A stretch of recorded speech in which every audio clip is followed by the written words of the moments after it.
தமிழ் நண்பர்கள் அனைவருக்கும் வணக்கம். அக்னிச்சிறகு சேனல் சார்பாக இந்த வீடியோவுக்கு உங்களை அன்புடன் வரவேற்பது நான் உங்கள் கௌசி. கார்த்திக் ரேவதி சீரியலுடைய அடுத்த எபிசோடுக்கான ப்ரொமோ என்ன அப்படின்றத பார்க்கலாம். கார்த்தி ரூமுக்கு வெளியில் நின்று ஃபோனை பார்த்துட்ருக்காரு. அப்போது மாயாவுடைய என்ட்ரி. மாயா கார்த்தியை பார்த்ததுமே அங்கேருந்து ஓடி போகிறாங்க. அதை கார்த்தி நோட் பண்ணுறாரு. வேகமாக பின்னாடியே ஓடி வராரு. ஆனால் அதற்கிடையில் கார்த்தியுடைய கண்ணில் படாமல் மாயா ஒரு இடத்துல மறைஞ்சிக்கிறாங்க. கார்த்தி வெளியில் வந்து தேடி பார்க்குறாரு. மாயாவை காணும்.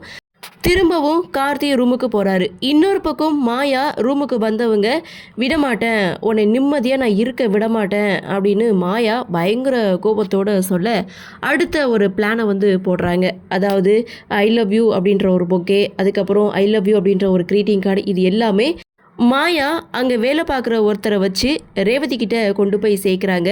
ரேவதியும் பார்த்திங்கன்னா இதை நீ தான் அனுப்பி வச்சிருக்க அப்படின்னு சொல்லி கார்த்தியை தவறாக புரிஞ்சுட்டு கார்த்தியை வந்து திட்டிகிட்டு இருக்காங்க. ஸோ கார்த்தி இதெல்லாம் நான் கொடுத்து விடலை அப்படின்னு சொன்னாலும் நீ கொடுக்க சொன்னதாக தான் இங்கே வேலை பார்க்குறவரு கொண்டு வந்து கொடுத்தாரு அப்படின்னு சொல்லி பயங்கர கோவத்தோட ரேவதி ஒரு பக்கம் கார்த்தியை திட்ட அப்படியே இந்த ப்ரோமோவை முடிக்கிறாங்க. அடுத்து என்ன நடக்கும், வந்த இடத்துல இவங்க ரெண்டு பேரும் நிம்மதியாக இருப்பாங்களா, மாயா இருக்க விடுவாங்களா அப்படின்ற ஒரு எதிர்பார்ப்போட இந்த ப்ரோமோவை கொடுத்துருக்காங்க. ஆக மொத்தம் கார்த்தியை பழி வாங்கணும் அப்படின்ற ஒரு நோக்கத்தோட மாயா களம் இறங்கியிருக்காங்க. சரி, என்ன நடக்குது, என்ன மாதிரியான சுவாரஸ்யத்தோடு கதைக்கள நகர்வை கொண்டு வராங்க அப்படின்றத நாமளும் பொறுத்திருந்து பார்க்கலாம்.